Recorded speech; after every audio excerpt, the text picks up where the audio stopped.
Gas ও বিদ্যুৎ সংকটে বিপাকে পড়েছে শিল্প কারখানার মালিকরা। নিরবচ্ছিন্ন গ্যাস ও বিদ্যুতের অভাবে ভারী ও রপ্তানিমুখী খাত তৈরি পোশাক, স্টিল রিরোলিং এবং পেপার মিলসগুলো বিপর্যয়ের মুখে পড়েছে। ফলে নির্ধারিত সময়ে বিদেশি ক্রেতাদের শিপমেন্ট নিয়ে চরম অনিশ্চয়তা তৈরি হয়েছে। আব্দুল্লাহ খান মুন্না রিপোর্ট। কেসারেন শেকড় থেকে শিখরে। জুলাই মাস জুড়ে গ্যাসের চাপ কম ও লোডশেডিংয়ের কারণে কারখানার চাকা সচল রাখতে হিমশিম খাচ্ছেন শিল্প উদ্যোক্তারা। ফলে তৈরি পোশাক ও টেক্সটাইল খাত চরম সংকটে পড়েছে। ডাইং, প্রিন্টিং ও ওয়াশিং কারখানাগুলোতে গ্যাসের নির্ধারিত চাপ না থাকায় আটকে থাকছে কাপড় প্রক্রিয়াজাতকরণের কাজ। এ অবস্থায় নির্ধারিত সময়ে বিদেশি ক্রেতাদের কাছে শিপমেন্ট নিয়ে চরম অনিশ্চয়তা তৈরি হয়েছে।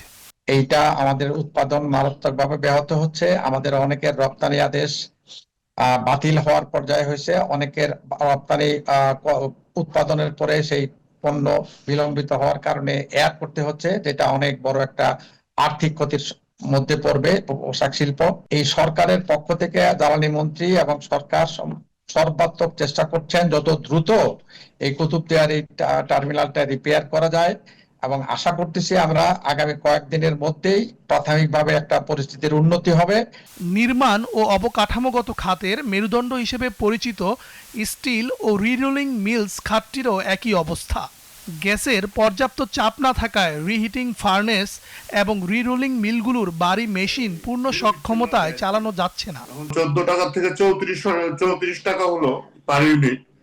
তখন আমাদের সাথে বিগত সরকার এই প্রতিশ্রুতি দিয়ে গ্যাসের দাম বাড়াইছিল, কিন্তু এখন তো আমরা আরো ভয়াবহ বিপদের সম্মুখীন হয়েছি যে এইটা আমাদের মিল ফ্যাক্টরিগুলো সব বন্ধ হয়ে যাবে।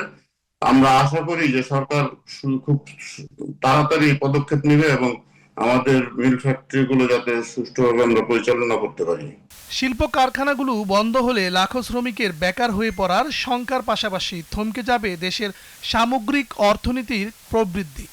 গ্যাস সংকটের কবল থেকে শিল্প কারখানা বাঁচাতে দ্রুত কার্যকর ও দীর্ঘমেয়াদী পদক্ষেপ নেওয়ার দাবি সংশ্লিষ্টদের।